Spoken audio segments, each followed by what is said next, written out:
Szeretném tőled megkérdezni, Sanyi, mit üzensz a kék csapatnak? A kék csapatnak? Bevallom, olyan rég voltam már a weboldalon, hogy nem tudom ki a kék csapat. Na, megmondom neked, Panyicki, Petőfi, Ákos, Kárász. Ez a csapat?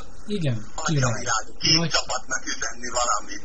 Bevallom, a kék csapat így látatlanba azt mondom, hogy ők kapnak ki a legsűrűbben. Azt tudnám csak üzenni nekik, hogy viseljék jól a rengeteg vereséget. Mert ezzel a csapattal lesz. Az biztos. Teljesen egyetértek veled, és úgy látszik, hogy a józanságodat még mindig megőrizted. Hosszú évek után is. Kénytelen vagyok. Egyetlen stabil, biztos pont van a kék csapatban, az a Matyi. És mindenki őt cseszteti, érted?